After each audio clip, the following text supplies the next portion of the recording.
A failing capacitor can sometimes make the air conditioner start, run poorly, or not run at all, but replacing it is not always the true fix. Most of the time, the capacitor is just the symptom and not the root cause.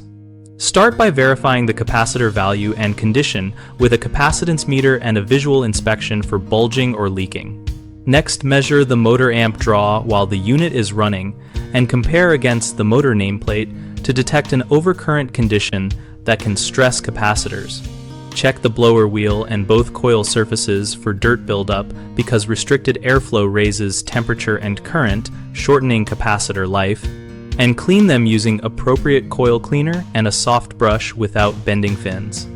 Inspect refrigerant charge indirectly by looking for frosting on lines, abnormal suction pressure, or long run times, since a low or high charge changes compressor load and can cause repeated capacitor failures. Finally, confirm that the start and run wiring, contactor condition, and starting device are correct and tight because poor electrical connections or a failing contactor can create voltage spikes that damage capacitors. Common mistakes include replacing the capacitor without checking motor current, which leads to the new capacitor failing again. Measure the motor amps and address motor bearings or worn windings if amps are high.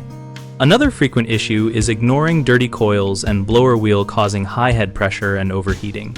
Clean coils and restore airflow to prevent repeat failures. A third mistake is skipping a proper electrical inspection.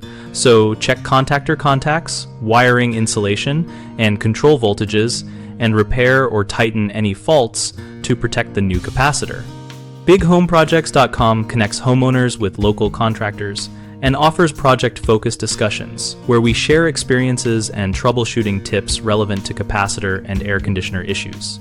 We help contractors find leads and participate in our community so everyone can learn best practices and avoid repeat failures.